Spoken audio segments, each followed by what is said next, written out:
Mark సువార్త 14వ అధ్యాయము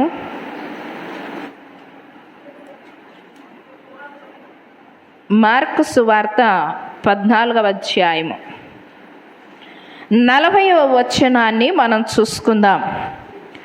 mark సువార్త 14వ అధ్యాయము 40వ వచనాన్ని మనం చూసుకుందాం. ఆయన తిరిగి వచ్చి చూడగా వారు నిద్రించుచుండిరి. ఏలైనగా వారి కన్నులు భారముగా ఉండెను. ఆయనకేమి ఉత్తరం ఇయ్యవలెనో వారికి తోచలేదు. ప్రార్థన చేసుకుందాం. మమ్మల్ని మిక్కిలిగా ప్రేమిస్తున్న మా ప్రియ పరలోకపు తండ్రి, పరిశుద్ధుడానికి స్తోత్రం చెల్లించుకుంటున్నాము నాయన. ఈ పునరుత్థాన దినమందు నీ యొక్క మందిరావరణంలో చేరి మిమ్మల్ని స్తుతించి ఆరాధించి గణపరుచుకునే భాగ్యమును మాకు ఇచ్చిన విధానాన్ని బట్టి నీకు స్తోత్రము నా తండ్రి. అయ్యా, చదవబడిన లేఖన భాగాన్ని మీరు మాకు విరిచి వడ్డించి రబ్బూనిగా దిగివచ్చి లోతైన మర్మాలను మీరు మాకు బయలుపరచండి. నన్ను మరుగుపరిచి మీరు మహిమ పొందుమని యేసు శక్తి కలిగిన నామమును బట్టి అడిగి వేడుకొనిచున్నాము నా తండ్రి, ఆమేన్. హల్లెలూయా. యేసు ప్రభు శిష్యులలో 3 విధాలుగా, అంటే ఫస్ట్ వరుసలో ఎవరుంటారు, 2వ వరుసలో ఎవరుంటారు, 3వ వరుసలో ఎవరుంటారు అని మనం ఆలోచన చేస్తే, యేసు ప్రభు వారి శిష్యులు మొత్తం ఎంతమంది? 12 మంది. ఆ 12 మందిలో మొదట 3 ఉంటారు. మొదటి వరుసలో 3 ఉంటారు. ఎవరా 3 అంటే పేతురు, యాకోబు, యోహాను. 2వ లైన్లో మనం చూసినట్లయితే కనుక మిగతా 8 ఉంటారు. లాస్ట్లో మనం చూసినట్లయితే అంటే మధ్యలో 7 ఉంటారు. 8 కదా. మొదట 3, తర్వాత 8, తర్వాత చివరన ఎవరుంటారు? ఇస్కరియోతు, యూదా ఉంటారు కదా. మొదట వీరు పేతురు, యాకోబు, యోహానులు మాత్రము యేసును హత్తుకొని జీవించారు. ఏం చేశారంట? వీరు యేసును హత్తుకొని జీవించారు. చివరి వాడైనటువంటి ఇస్కరియోతు యూదా సొమ్మును హత్తుకొని జీవించాడు. వీళ్ళు యేసును హత్తుకొని జీవిస్తే ఈయన వెండి నాణాలను, ఆ యొక్క సొమ్మును హత్తుకొని జీవించాడు. ప్రభువుకు వ్యతిరేకుడై జీవించాడు. ప్రభు మార్గంలో ఇతను నడవలేదు. మిగతా వారు ఊరికే కేవలము నడిపింపబడుతూ ఉన్నారు, ప్రభువును కూడా వెంబడిస్తూ ఉన్నటువంటి వారై ఉంటున్నారు. కానీ వారిలో ఎక్కువగా హత్తుకునేది పేతురు, యాకోబు, యోహానులు మాత్రమే. వారు నిద్రిస్తూ ఉండగా ప్రభువారు మరలా వచ్చి ఏం చేశారంటే వారిని లేపారు. లేపిన తర్వాత అక్కడ వారంతా ఏమి చెప్పాలో ఏమి మాట్లాడాలో తోచలేదంట. సడన్గా నిద్రపోతున్నటువంటి వారిని సడన్గా లేపినట్లయితే ఏం చెప్తారో తెలీదు కదా. పిల్లలైతే కనుక 2 1 2 2 3 6 కదా, అవి చెప్తూ ఉంటారు. లేదంటే స్కూల్లో ఏం నేర్పించింటారో అవి బైహార్ట్ చేస్తూ నిద్రపోయి ఉంటారు. కాబట్టి అదే మాటలనే వాళ్ళు వల్లిస్తారు నిద్రపోయిన తర్వాత లేచేటప్పుడు. అదే పెద్దవారైతే ఏమి చెప్పాలో తోచడము లేదు అని అంటున్నాడు. ఇక్కడ శిష్యుల దగ్గరికి వచ్చారు. ఆ 3 దగ్గరికే ప్రభువారు వచ్చారు. మీరు ఇంకా నిద్రిస్తూ ఉన్నారా?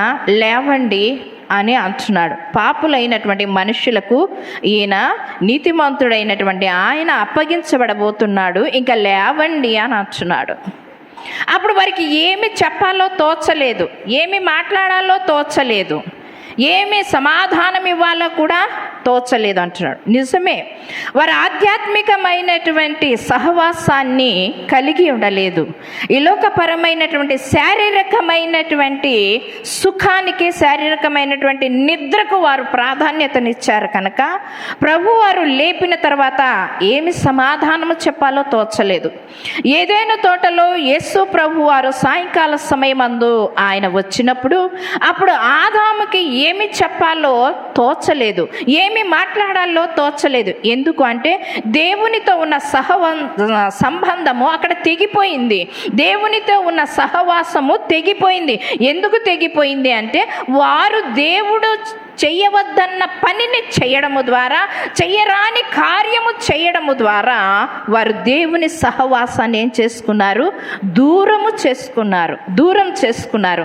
అదే రీతిగా మనము కూడా ఆలోచన చేసినట్లయితే 2వ రాజుల గ్రంథం 5వ అధ్యాయంలో మనం చూసినట్లయితే కనుక అక్కడ ఎలీషా అనేటువంటి దైవజనుడి దగ్గర గెహాజీ అనేటువంటి ఒక పనివాడు ఉన్నాడు.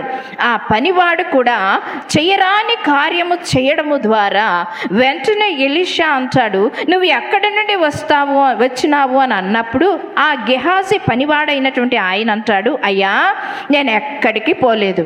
అంటే ఆ మాట అక్కడ తడబాటుతో వస్తుంది. ఆ మాట అక్కడ ఫ్రీగా రాదనమాట. ఒక తప్పు చేశాడు కనుక ఆ తప్పు చేసిన తర్వాత దాన్ని ఏ విధముగా వారికి తెలియకుండా మాట్లాడాలో అనే విషయాన్ని అక్కడ గెహాజీ తడబడి, అయ్యా నేను ఇక్కడే ఉన్నాను అని అంటున్నాడు. అదే రీతిగా మనం ఆదికాండము 27వ అధ్యాయంలో మనం చూసినట్లయితే అక్కడ కూడా లేఖనంలో కనపడుతుంది, ఇస్సాకు అంటాడు వృద్ధాప్యంలో వేటాడి మాంసాన్ని తీసుకొని రమ్మని ఎవరికి చెప్తాడు? ఏశావుకు చెప్తాడు. ఆ ఏశావుకు చెప్పినప్పుడు అక్కడ వాళ్ళ భార్య విన్న తర్వాత, ఇస్సాకు యొక్క భార్య విన్న తర్వాత ఏశావుతో చెప్పినటువంటి మాటలను విన్నటువంటి ఆమె వెంటనే యాకోబుకు ఆ మాటలను చేరవేస్తుంది. ఆ మాటలు చేరవేసిన తర్వాత యాకోబు వెళ్ళి గబగబా ఏం చేస్తాడంటే ఒక వేట మాంసాన్ని తీసుకొని వధించి ఆహారాన్ని సిద్ధపరిచి తండ్రి దగ్గరికి తీసుకొని వస్తారు.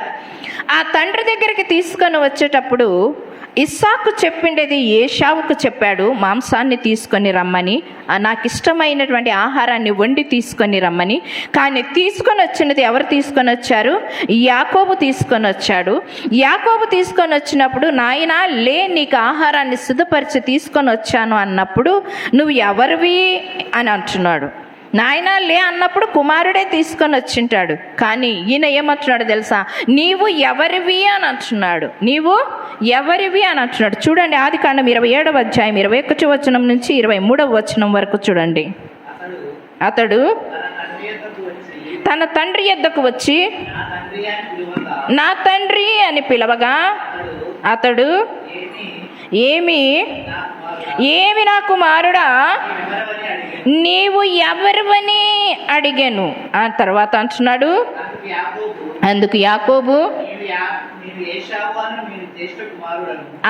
యాకోబు మళ్ళా అక్కడ బాగా నీట్గా చదవండి, 21, 22, 23. చదువునా నాన్న చిన్న. అప్పుడు యాకోబు, నేను ఏశావు అను నీ జ్యేష్ఠ కుమారుడను, నీవు నాతో చెప్పిన ప్రకారం నేనేం చేసి ఉన్నాను. అక్కడ కొన్ని పుస్తకాలలో మనం చూసినప్పుడు యాకోబు ఏం చేస్తాడో తెలుసు? యాకోబు అనేటువంటి వచనాన్ని, అంటే ఏశావు అని పలకవలసిన విధానాన్ని యాకోబు అనేటువంటి మాట వచ్చేస్తుంది. నువ్వెవరు అన్నప్పుడు మన పేరు సడన్గా వస్తుంది, కానీ మనం మార్చుకున్న పేరు మన దొంగ పేరు రాదు కదా, తొందరగా రాదు అది కదా, రాదు. కానీ వెంటనే ఇక్కడ ఏం చేస్తాడో తెలుసా? నేను యాకోబును అనబోయి వెంటనే ఏం చేస్తాడంటే అక్కడ ఒక డాష్ పెట్టి తర్వాత ఏశావు అని అంటారు. నేను ఏశావును అని అంటాడు. యాకోబు అనబోతాడు అంటే తడబడతాడు. అంటే దేవునితో ఉన్నటువంటి సంబంధాన్ని, తండ్రితో ఉన్నటువంటి సంబంధాన్ని ఇక్కడ అబద్ధం ఆడవలసి వచ్చింది. నిజము పలకవలసినటువంటి అవసరత అక్కడ కోల్పోయాడు. కోల్పోయినటువంటి ఆయన ఏం చేస్తున్నాడంటే ఒక మోసముతో ఆశీర్వాదాన్ని తీసుకోవాలి అని అనుకుంటున్నాడు. చాలామంది భక్తులు అంటారు మోసము ద్వారా తీసుకున్నాడు అని అంటారు. కానీ అది మోసం ద్వారా ఆశీర్వాదాన్ని తీసుకోలేదు. కానీ తన తల్లి గర్భముతో ఉన్నప్పుడే దేవుడు ఆ బిడ్డకి ఇచ్చినటువంటి ఆశీర్వాదం అది. ఆ ఆశీర్వాదము ఆ రీతిగా పొందవలసి వచ్చింది కనుక ఆ రీతిగా దాన్ని పొందుకోవడానికి సమయము ఆసన్నమైంది. అందుకే అక్కడ అంటున్నాడు. అయినప్పటికీ ఇస్సాకు ఏమంటాడు తెలుసా? నీవు ఏశావువో లేకపోతే ఇంకొకరివో నేను తెలుసుకోవడానికి నా కుమారుడా నీవు నా దగ్గరికి రా అని అంటాడు. ఏమంటాడు? నీవు నా దగ్గరికి రానన్నప్పుడు అప్పుడు ఇస్సాకు ఏం చేస్తాడంట, కన్ను మంద దృష్టి ఉండడం ద్వారా, చూపు తగ్గిపోయి ఉండడం ద్వారా అక్కడ జరిగిన విషయం ఏమంటే ఆయనను తడివి చూస్తాడంట. తడివి చూసినప్పటికీ ఒక మాట అంటాడు. ఏమంటాడు? అయ్యా తడివి చూస్తేనేమో ఏశావులాగా ఉన్నావు, స్వరం అయితే యాకోబులాగా ఉందయ్యా, నీ స్వరం అయితే యాకోబులాగా వినపడుతుంది, కానీ నిన్ను తడివి చూసినప్పుడు మాత్రం ఏ విధంగా ఉన్నావు నువ్వు? ఏశావులాగానే ఉన్నావు అని అంటున్నాడు. అక్కడ కూడా మాట్లాడతాడు. అయినప్పటికీ అతనికి భయం కలగలేదు, అయినప్పటికీ అతనికి భయభీతి కలగలేదు. అదే రీతిగా మనం చూసినట్లయితే ఆ నిద్రమత్తులో ఉండేటువంటి వారు ఏమి చేస్తారు? ఆత్మీయమైనటువంటి సహవాసాన్ని మనం కోల్పోయినప్పుడు, ఇప్పుడు సడన్గా ప్రార్థనకు వస్తూ ఉంటారు, చాలా మంది వస్తుంటారు, కొంతమంది రారు. ఇప్పుడు సీమోన్ రాడు, బర్నబాస్ రాడు, కొంతమంది రావడం లేదు. ఏం బ్రదర్ ప్రార్థనకి రావడం లేదు అని అంటే వాళ్ళు ఏం చెప్తారు అంటే, తడబడిపోయి ఆ పని ఉండే మేడం, ఈ పని ఉండే మేడం, ఏదో ఒకటి పుట్టుకొని వచ్చి ఏం చేస్తారు అక్కడ అప్పటికప్పుడు వల్లిచ్చేస్తారు. అది ముందు మాట్లాడుకున్న మాట కాదు, అది ముందు అనుకున్నటువంటి మాట కాదు కదా, ఏదో ఒకటి మాట్లాడుతూ ఉంటారు. ఆ విధంగా మాట్లాడుతూ ఉండేటప్పుడు సడన్గా ఒక సహోదరి ఏం చేసిందంటే నాతో పాటు గృహాలు దర్శించడానికి వచ్చింది. నాతో పాటు గృహాలు దర్శించడానికి వచ్చినప్పుడు ఎవరో ఒక అతను డబ్బులు ఇవ్వలేదని చెప్పేసి ఆ డబ్బులు మాటి మాటికి ఇంటికి వెళ్ళి అడుగుతుందంట, ఇవ్వడం లేదంట. తర్వాత మేము వెళుతూ ఉండేటప్పుడు సడన్గా అగుపడ్డాడు అతను. అగుపడిన వెంటనే ఒక బూతు మాట అనేసింది. ఏం చేసింది? బూతు మాట అనేసి ఎప్పుడు ఇస్తావురా అని చెప్పేసి ఆ మాటను వల్లించింది. నాకు ఆశ్చర్యం అనిపించింది. ఇద్దరి చేతిలో బైబిల్ ఉన్నాయి, అందులో నా వెంట వచ్చింది, బూతు మాట అనేసింది. అనేసిన తర్వాత అతను వెళ్ళిపోయేంత వరకు ప్రాణం ఓపిగ్గా పట్టుకొని అతను వెళ్ళిపోయిన తర్వాత ఎందుకు సిస్టర్ ఆ విధంగా అన్నావు అని అంటే ఏమంటుంది తెలుసా? నాకు తెలియకుండా వచ్చేసింది సిస్టర్. ఏమంట? నాకు తెలియకుండా వచ్చేసింది సిస్టర్. ఎట్లా వస్తుందండి తెలియకుండా? వాక్యం అంటుంది, ఏమంటుంది? హృదయం నిండి ఉన్న దానిని బట్టి నోరు మాట్లాడుతుందంట. హృదయం నిండి ఉన్న దాన్ని బట్టి అంటే నీ హృదయం నిండి అవే ఉన్నాయి, ఇంకా ఏం లేదు, వాక్యం లేదు, ప్రార్థన సహవాసం లేదు, దేవునితో సంబంధము లేదు, దేవునితో సహవాసం లేదు. అవి ఉన్నట్లయితే కనుక ఆ మాటలు ఆ నోటి నుంచి రావు. హృదయం నిండి ఉన్న దానిని బట్టే నీ నోటితో నువ్వేం చేస్తావంట? మాట్లాడతావు. నీ హృదయంలో ఏమేమి ఉన్నాయో నీ శత్రువులు వచ్చినప్పుడు అవి బయటకు వస్తాయి. నీ శత్రువులు వచ్చినప్పుడు, నీకు విరోధి అయినటువంటి వారు నీ ముందరకు వచ్చినప్పుడు, అప్పుడు నీ హృదయంలో ఉన్నటువంటి మాటలు ఏమైపోతాయంట? బయటకు వచ్చేస్తాయి. అదే రీతిగా ఆ సహోదరి నాకు తెలియకుండానే వచ్చేసింది బ్రదర్, సిస్టర్ అని అంటుంది. నాకు తెలియకుండానే ఎట్లా వస్తుందమ్మా? నీకు తెలియకుండానే ఎట్లా వస్తుంది? అది ఆ విధంగా మాట్లాడకూడదు. మనం పరిశుద్ధ గ్రంథాన్ని పట్టుకున్నాము, దేవునితో సహవాసాన్ని కలిగి ఉన్నప్పుడు నీ మాట ఉచ్చారణ కూడా పవిత్రంగా ఉండాలి, నీ మాట ఉచ్చారణ కూడా పరిశుద్ధంగా ఉండాలి. ఇక్కడ మాత్రమే ఏం చేస్తావు తెలుసా? పరిశుద్ధంగా బైబిల్ చదువుతావు, పరిశుద్ధంగా ప్రార్థన చేస్తావు, పరిశుద్ధంగా పాటలు పాడతావు, పరిశుద్ధంగా ఆరాధన చేస్తావు. బయటికి వెళ్ళిపోయిన తర్వాత ఏం చేస్తావు తెలుసా? కాలర్ ఎగిరేస్తావు. తర్వాత ఏం చేస్తావు? ఇక్కడున్న కాలర్ మడత వేస్తావు, రారా చూసుకుందాము అని అంటావు. నీ సహవాసం ఎక్కడుంది? నీ సహవాసం ఎక్కడ ఉన్నప్పటికీ ప్రభుతో నీవు సత్సంబంధాన్ని కలిగి ప్రభువులో ఐక్యమై బాప్తీసం తీసుకున్న తర్వాత ఒక తనువుగా, ఒక శరీరముగా నువ్వు ఉన్న తర్వాత బయటికి ఒక రూపు, లోపలికి ఒక రూపు, ఉసరవిల్లిలాగా మనము ఉండకూడదు. ఎక్కడ ఉన్నా నీ మాట ఒకటే రీతిగా ఉండాలి. నీ మాట అవునంటే అవును, కాదంటే కాదు అన్నట్టుగా ఉండాలి. ఇక్కడేమో పరిశుద్ధంగా ఉంటావు, గేటు దాటిన తర్వాత అపవిత్రంగా మారిపోతావు. ఎట్లా మారిపోతావు నువ్వు?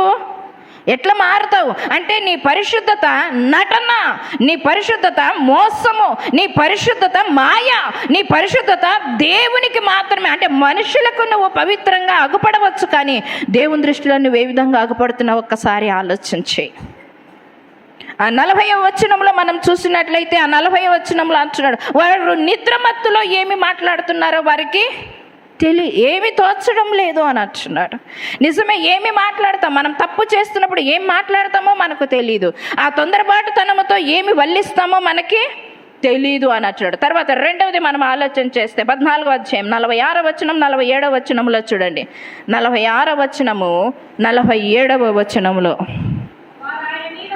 మార్కు సువార్త 14వ అధ్యాయము 46వ వచనము 47వ వచనము. వారు ఆయన మీద పడి ఆయనను పట్టుకొనిరి. దగ్గర నిలుచున్న వారిలో ఒకడు కత్తి దూసి ప్రధాన యాజకుని దాసుని కొట్టి వాని చెవి తెగ నరికెను. ప్రధాన యాజకుని దాసుని యొక్క చెవి తెగ నరికెను. చెవి తెగ నరికిండేది ఎవరంట? అక్కడ పేరు వల్లించలేదు, అక్కడ పేరు వ్రాయబడలేదు. కానీ ఆ పేరు మనం తెలుసుకోవాలంటే యోహాను రాసిన సువార్త 18వ అధ్యాయము 10-11 వచనాల్లో చూడండి. యోహాను రాసిన సువార్త 18వ అధ్యాయము 10-11 వచనాలు. సీమోను పేతురునొద్ద కత్తి ఉండినందున అతడు వారిని చేయమంట. ఎవరి దగ్గర కత్తి ఉందంట? ఎవరి దగ్గర ఉందంట? సీమోను పేతురు దగ్గర కత్తి ఉందంట. ఈయన దగ్గర ఏ కత్తి ఉండాలి అసలు? యాక్చువల్గా ధర్మశాస్త్రం అనే కత్తి ఉండాలి. కానీ ఈయన దగ్గర ఏముందంట? ఈయన దగ్గర ఏముందంట? పొట్టేళ్ళను చంపే కత్తి ఉంది, మనుషులను చంపే కత్తి ఉంది, తర్వాత ఇంకొకటి ఏదంట? కాయగూరలు కూడా కట్ చేసే కత్తులు ఉన్నాయి కదా, ఇవన్నీ ఉన్నాయి. మరి ఆయన దగ్గర ఏ కత్తి ఉందంట? ఏ కత్తి ఉందంట? మనుషులు చంపే కత్తి కాదు. ఆయన ఏమిటివాడు? చేపలు పట్టేవాడు. అంటే వలలు కట్ చేయడానికి అతని దగ్గర ఏముంటుంది? ఒక చిన్న కత్తి ఉంటుంది కదా. ఆ కత్తి ద్వారా ఏం చేస్తున్నాడంట?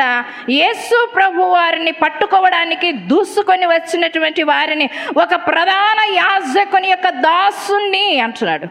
ప్రధాన యాజకుని యొక్క దాసుని ఏం చేశాడంట? ఏం చేశాడు? పేతురు చెవి తెగ నరికేశాడు. అంటే దేవునితో సత్సంబంధాన్ని దూరం చేసుకున్నందువలన ఇతనిలో ఏమొచ్చేసింది? ఇప్పటికీ ఆవేశం వచ్చేసింది. ఆ ఆవేశాన్ని తట్టుకోలేక మోషే కూడా ఏం చేశాడు? ఒక హెబ్రీయుడు ఒక ఐగుప్తీయుడు కొట్టుకుంటూ ఉంటే ఐగుప్తుడిని ఏం చేశాడు? చూసినంతసేపు చూశాడు, వారి పోట్లాటను చూశాడు. ఎవరి నీతి ఉందో ఎవరి అవినీతి ఉందో గుర్తెరిగినటువంటి మోషే ఆ ఐగుప్తుడిని చంపి ఏం చేశాడంట? ఇసుకలో పూడ్చిపెట్టాడంట. ఇసుకలో పూడ్చిపెట్టాడు. బాగా గమనించండి, ఇసుకలో పూడ్చిపెట్టాలంటే చాలా కష్టం. అది చాలా కష్టమైనటువంటి పనిని చేశాడు. ఆ ఇసుక దొర్లుతూ ఉంటే మనము దాన్ని కప్పి పెట్టాలంటే ఏమైపోతుంది? దొర్లిపోతూ ఉంటుంది, మట్టిలాగా అక్కడే ఉండదు అది. కానీ ఒక మనిషిని దాచిపెట్టాలి అంటే ఆ ఇసుకలో చాలా కష్టతరమైనటువంటి పని. మోషే చేసినటువంటి తప్పిదము అక్కడ కోపావేశుడయ్యాడు, హంతకుడయ్యాడు. ఇక్కడ అదే రీతిగా పేతురు కూడా ఏం చేశాడో తెలుసా? అక్కడ దూసుకొని వచ్చి యేసు ప్రభు వారిని గుదలతోనూ కత్తెలతోనూ అక్కడ బాణాలతోనూ వచ్చినటువంటి వారిని చూసినటువంటి ఈ పేతురికి కోపావేశుడై ఏం చేశాడంట? ఆ చెవిని తెగ నరికి వేశాడు. దేవునితో సహవాసం లేకపోతే మనకు కోపము ఆవేశము ఎక్కువగా వస్తుంది. ఏం మాట్లాడతామో మనకే తెలియదు. నువ్వు చీదరించుకుంటావు. భార్యని కానీ, కుటుంబంలో కానీ, విశ్వాసుల్లో కానీ, సహవాసంలో కానీ, నువ్వు ఏ విషయంలో కూడా దేవునితో సంబంధాన్ని కలిగి ఉంటే నిదానము, ఓర్పు, సహనము, శాంతి ఇవన్నీ మన జీవితంలో ఉంటాయి. కానీ మన జీవితంలో శాంతి లేక, సహనము లేక, ఓర్పు లేక, ఏమీ లేకపోతే కనుక ప్రార్థనా జీవితం నీలో లేదని అర్థం. ప్రార్థనా జీవితము నీలో లేదని అర్థం చేసుకోవాలి. ఆవేశం ఎందుకు వస్తుంది? కోపం ఎందుకు వస్తుంది? నిదానంగా పరిష్కారం చేసుకోవచ్చు. కానీ ఎందుకు ఆ విధంగా వస్తుందంటే నువ్వు ప్రార్థనలు ఎక్కువ గడపడం లేదు, ఆయనతో సహవాసం ఎక్కువగా చేయడం లేదు. పేతురుకి ఆవేశం వచ్చింది. పేతురు చంపే ప్రయత్నము చేశాడు. పేతురు కోపావేశుడైపోయాడు. పేతురు తొందరపడ్డాడు. పేతురు నిదానించలేదు. మరి మిగతా శిష్యులు ఉన్నారు కదా, యోహాను ఉన్నాడు, యాకోబు ఉన్నాడు. వారెందుకు తొందరపడలేదు? పేతురు ఎందుకు తొందరపడ్డాడు అని అంటే, పేతురు ప్రార్థనా జీవితాన్ని ఏం చేశాడు?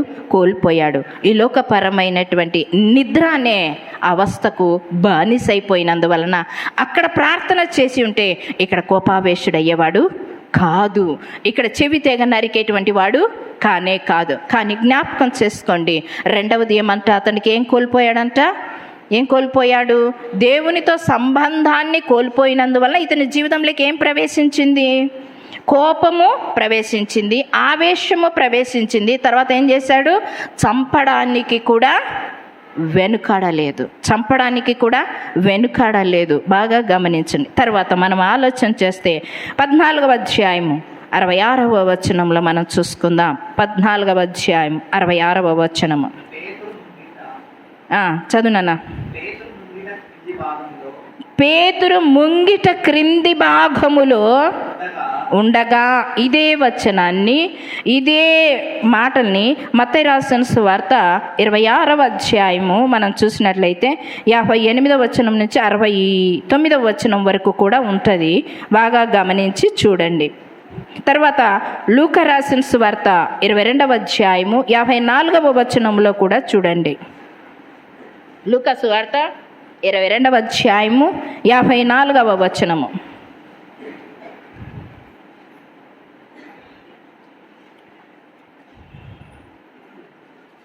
వారు ఆయనను పట్టి ఈడ్చుకొని పోయి ప్రధాన యాజకుని ఇంటిలోనికి తీసుకొని పోయిరి. పేతురు ఎక్కడున్నాడంట? దూరముగా వెనక వచ్చుచుండెను అని అంటున్నాడు. లూకా రాసిన సువార్త 22వ అధ్యాయము 54వ వచనంలో ఏమంటున్నాడండి? అక్కడ ఏమంట? దూరమున, పేతురు దూరముగా ఉన్నాడంట.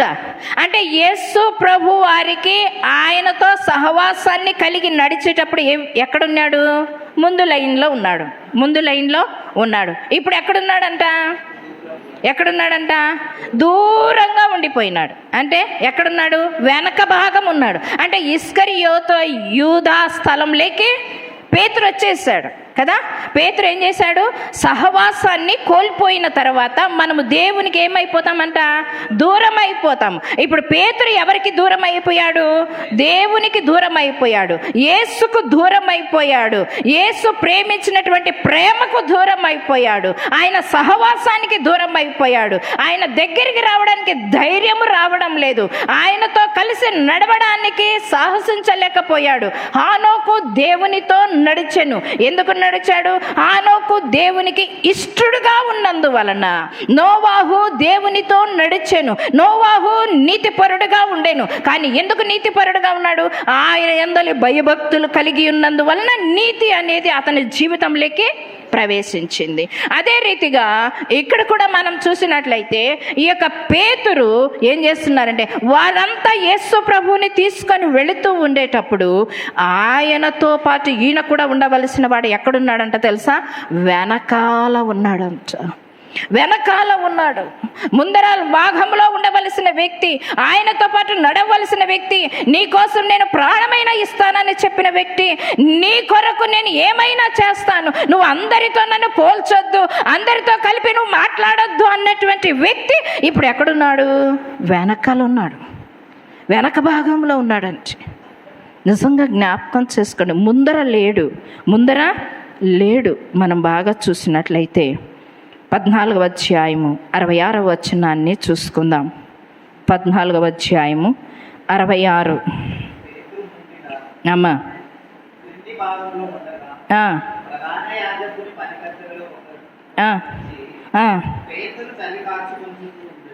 పేతురు చలి కాచుకొనుచుండెను. చూచెను.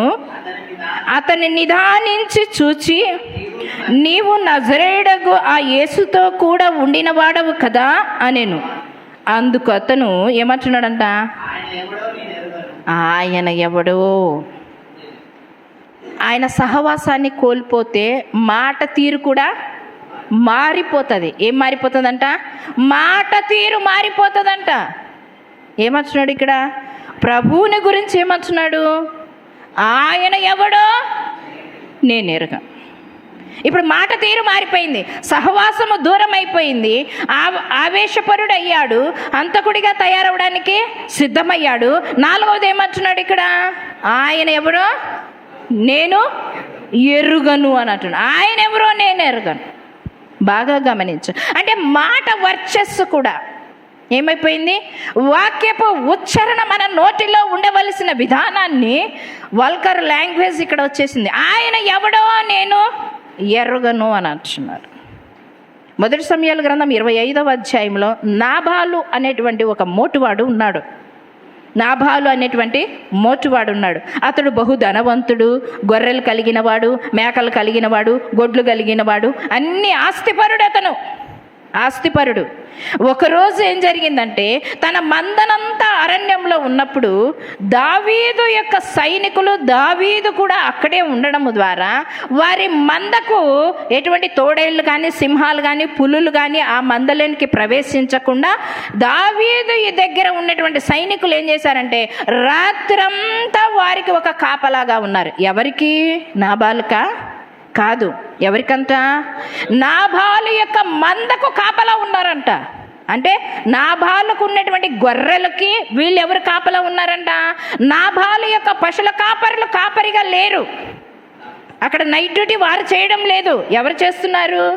దావీదు దగ్గర ఉన్నటువంటి సైనికులు చేస్తున్నారు. ఎందుకంటే దావీదు ఆ యొక్క అరణ్యము దగ్గరే ఉండడం ద్వారా ఆయన సైనికులు ఆ నాబాలు యొక్క మందను ఏవి కూడా సింహాలు కానీ, పులులు కానీ, ఎలుగుబంట్లు కానీ ప్రవేశించి, తోడేళ్ళు కానీ ఆ యొక్క మందలో ఉన్నటువంటి పిల్లలు కానీ తీసుకొని పోకుండా వీరు రాత్రంతా వాచ్మెన్ డ్యూటీ చేశారు. ఒకరోజు దావీదు దగ్గర ఆహారం అయిపోయింది.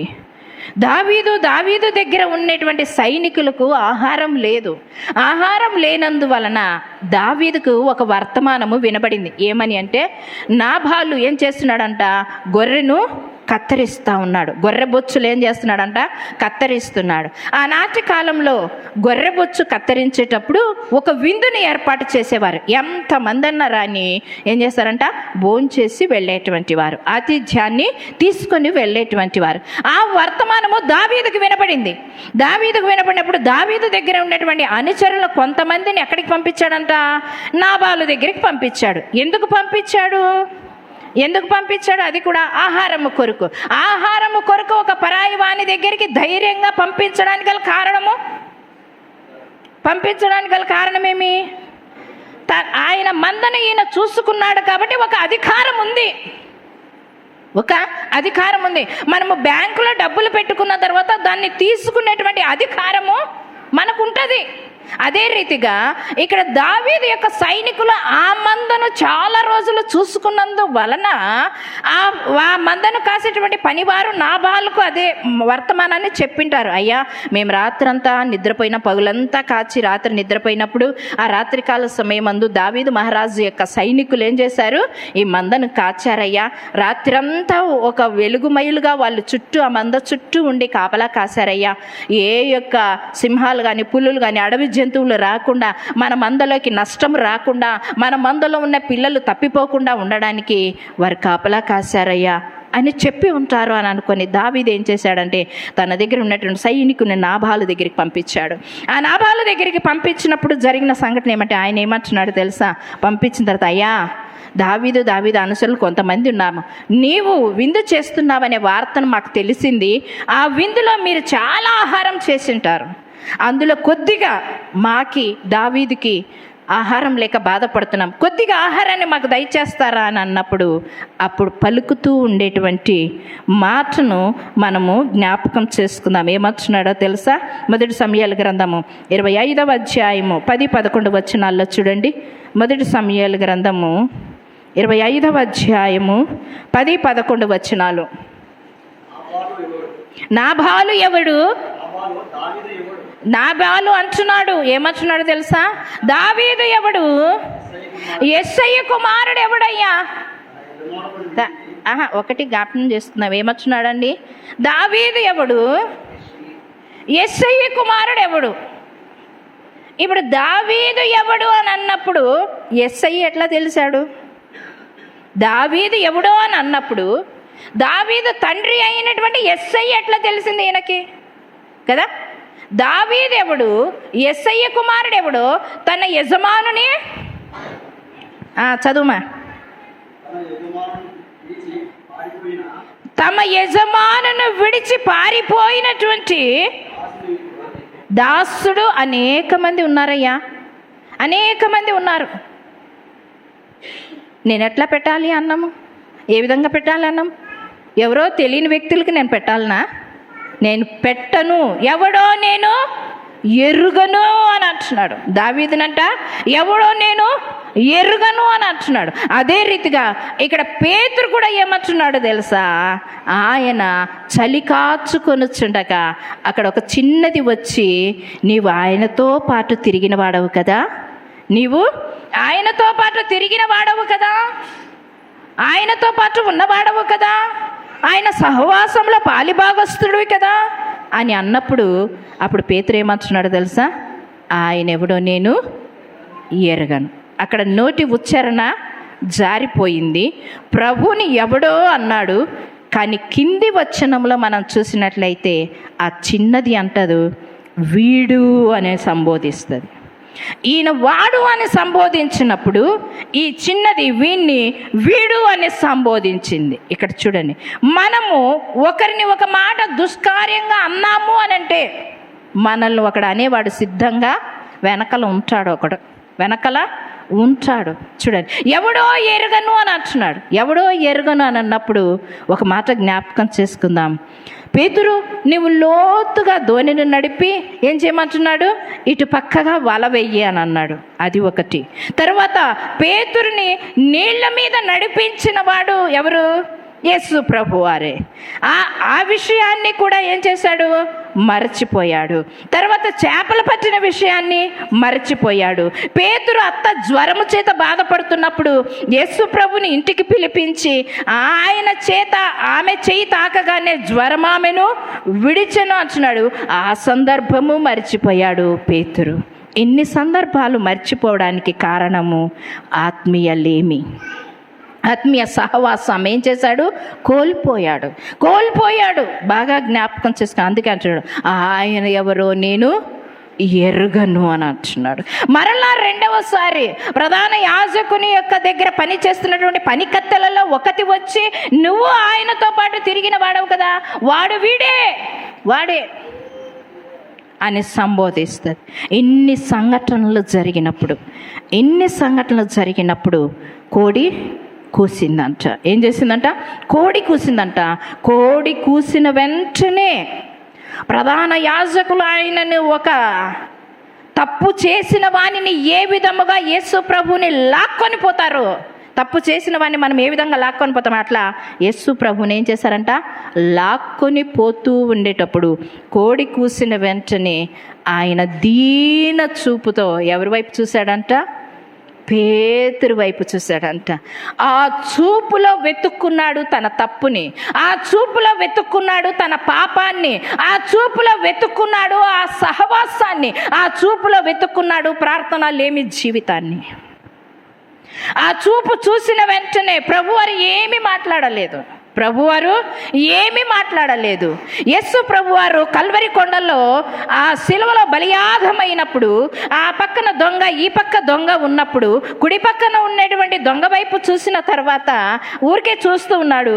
అప్పుడు ఆ దొంగ అంటాడు, యేసు నీ రాజ్యంలోకి వచ్చినప్పుడు నన్ను జ్ఞాపకం చేసుకున్నా. ఆ మాటను ఆ దొంగ ప్రభువారితో ధైర్యంగా చెప్పడానికి గల కారణము అంతవరకు పొందిన బాధను, అంతవరకు పొందిన నిందను, అంతవరకు పొందిన వేదనను, అంతవరకు అనిపించుకునే మాటలు, పిడిగుద్దులు, ఉమ్మి వేయించుకోవడం, గడ్డం పీకడము, తల మీద ముళ్ళ కిరీటాన్ని ఏర్పరచడము, అక్కడ మాట్లాడుతున్నటువంటి మాటలు, తండ్రి వీరేమి చేయించున్నారో వీరు ఎరగరు గనుక వీరిని క్షమించమని చెప్పినటువంటి మాటలు. అందులో పై విలాసం ఏమని రాశాడు? ఈయన యూదులకు రాజంట అని పై విలాసం రాసిన దాన్ని చదివినటువంటి ఈ దొంగ ప్రభు వైపు చూశాడు. ప్రభు రక్తసిక్తుడై ఉన్నాడు. ప్రభు రక్తము ధారలై ప్రవహిస్తూ ఉంది. ఆ రక్తధారలై ఉన్నప్పుడు కొస ప్రాణముతో ఉన్నటువంటి ఆయన, తండ్రి వీరేమి చేయించున్నారో వీరు ఎరగరు కనుక వీరిని క్షమించమని తన తండ్రికి వీరి తప్పిదాలు, అక్కడ చేరి ఉన్నటువంటి తప్పిదాలన్నిటినీ క్షమించమని తండ్రికి ప్రార్థన చేస్తూ ఉండేటప్పుడు ఈయన యూదుల రాజే నిజముగా అనుకొని గుర్తించినటువంటి ఆ దొంగ అంటున్నాడు, ప్రభు వైపు దీనంగా చూసినటువంటి ఆయన, నీ రాజ్యములోకి వచ్చినప్పుడు నన్ను జ్ఞాపకం చేసుకొని అడిగాడు. జ్ఞాపకం చేసుకొని ఆయన ముఖవర్చస్సులో మన రహస్య పాపాలు కనపడతాయి. అయ్యా నా పాపాలు నేను మర్చిపోయానయ్యా, నా పాపాలు నాకు గుర్తుకు రావడం లేదయ్యా. నేను తల్లి గర్భమున పడిన మొదలుకొని ఇంతవరకు నేను ఎన్నో తప్పిదాలు చేశాను, ఎన్నో పాపాలు చేశాను. ఆ పాపాలన్నీ నాకు గుర్తుకు రావాలి అని అంటే నువ్వు నాకు గుర్తు చెయ్యను అన్నప్పుడంట ఆయన ముఖ దర్శనంలో మన పాపాలన్నీ లిఖించబడి ఒక రీల్ లాగా తిరుగుతూ ఉంటాయి. రాజు దగ్గర ఒక రీల్ కనపడింది. ఏమని? మేనే టెకెల్ ఓ ఫారసీస్ అనేటువంటి మాటను విన్నప్పుడు నువ్వు త్రాసులో తూచగా నువ్వు తక్కువగా కనపడితివి అనేటువంటి వచనాన్ని చదివినటువంటి రాజుకు ఎముకలలో కీళ్ళు జారిపోయాయంట. ఆ విధముగా నువ్వు చేసేటువంటి తప్పిదము, నువ్వు చేసిన పాపము కూడా అయ్యా నాకు గుర్తుకు రావడం లేదన్నప్పుడు ఆయన ఏం చూపిస్తాడంట? దర్శనములో నువ్వు చేసిన పాపాలన్నీ కూడా కనిపిస్తాయి. అందుకే ప్రభు వారు పేతురు వైపు చూశాడు. రెండవసారి కోడి కూసినప్పుడు, మొదటిసారి కూసినప్పుడు అక్కడ ఎవరితో సహవాసం చేశాడో తెలుసా? 14వ అధ్యాయం 54వ వచనంలో చూస్తే బంట్రౌతులతో కలిసి కూర్చున్నాడంట. ఎవరితో కూర్చున్నాడంట? బంట్రౌతులతో కలిసి కూర్చున్నాడంట. 14వ అధ్యాయం 54వ వచనంలో చూడండి అంటాడు అక్కడ, పేతురు ప్రధాన యాజకుని ఇంటి ముంగిట వరకు దూరము నుండి ఆయన వెంట పోయి ఎవరితో కూర్చున్నాడంట? అంతకుముందు ఎవరితో కూర్చునేవాడు? యేసుతో కూర్చున్నవాడు కదా. 5 రొట్టెలు 2 చేపలు పంచే కాడ కూర్చున్నవాడు కదా. 7 రొట్టెలు కొన్ని చేపలు పంచిన కాడ కూర్చున్నటువంటి వాడు కదా. పక్షవాయువు గలవాన్ని స్వస్థపరిచేటప్పుడు ముందు లైన్లోనే ఉన్నటువంటి వాడు. ఇప్పుడు ఎవరితో కూర్చున్నాడంట? ఎవరితో కూర్చున్నాడు? బంట్రౌతులతో కూర్చున్నాడు. దుష్టుల ఆలోచన చొప్పున నడవక, పాపుల మార్గమును నిలవక, అపహాసకులు కూర్చుండే చోట కూర్చుండక, ఈ బంట్రౌతుల అపహాసకుల దగ్గర ఎవరు కూర్చున్నారంట? పేతురు కూర్చున్నాడు. మాటలు పోయినాయి, అబద్ధం వచ్చింది, ఆవేశం వచ్చింది, బొంకుతనం వచ్చింది, హత్య చేయడానికి వచ్చాడు. సహవాసం ఎవరితో సహవాసం చేశాడు? క్రీస్తుతో కాదు. పౌలు అంటాడు, నేనైతే క్రీస్తుతో సహవాసం చేస్తున్నాను అని అంటున్నాడు. ఈయన ఏమంటున్నాడు తెలుసా? బంట్రౌతులతో కూర్చున్నాడంట. ఆ విధంగా 2 సార్లు కోడి కూసేసరికి ఏమైందంట? యేసు ప్రభు వారు దీనంగా చూశాడంట. ఎందుకు? ఆయన చెప్పిన మాట 2 సార్లు కోడి కూయక మునుపు ముమ్మారు నన్ను ఏం చేస్తావంట? బొంకుతావు, నన్ను ఎరగనని బొంకుతావు నువ్వు. 2 సార్లు కోడి కూయ మునుపు 3 సార్లు నేను ఎరగనని నువ్వు నాకు చెప్తావు, నన్ను ఎరగనని నువ్వు చెప్తావయ్యా అని అన్నప్పుడు, అయ్యా నేను నీ కొరకు ప్రాణమైన ఇస్తాను, నీ కొరకు ప్రాణమైన ఇస్తాను.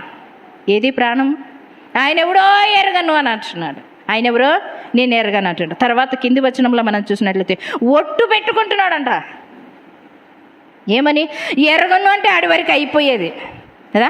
ఎరగనండి. కొంతమంది పిల్లలు ఏం చేస్తారంటే, మా పిల్లలు చాలామంది ఏం చేస్తారంటే, గాడ్ ప్రామిస్ కదా, ప్రామిస్ అండి.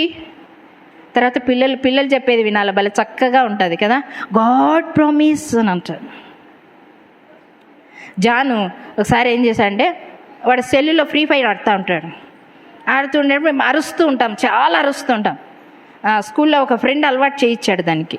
అందుకు అరుస్తూ ఉండేటప్పుడు ఆ రోజు అన్నాను, నాన్న డాడీ సేవ చేస్తారు కదా, నువ్వు ఇట్లాంటివన్నీ చెయ్యొచ్చునా? ఇవన్నీ ఆడకూడదు, ఇవన్నీ చేయకూడదు.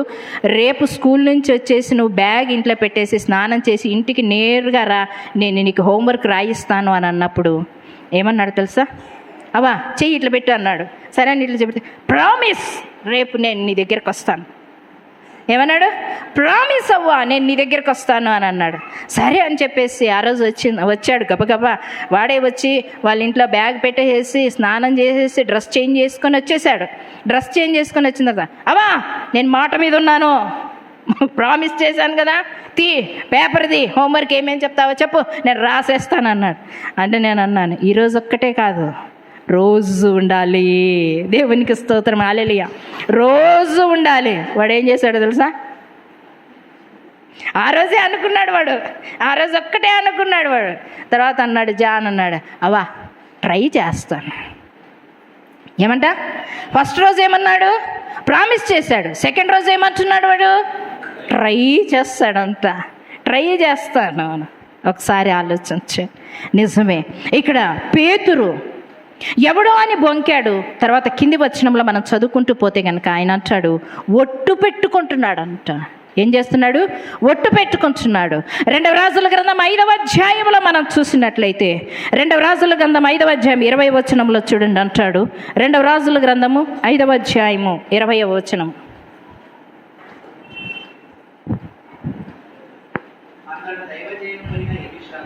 అంతట దైవజనుడైన ఎలీషాకు సేవకుడైనటువంటి గెహాజీ సిరియనుడైన నయమాను తీసుకొని వచ్చిన వాటిని అంగీకరించుటకు నా యజమానునికి మనస్సు లేదు, లేకపోయాను కానీ.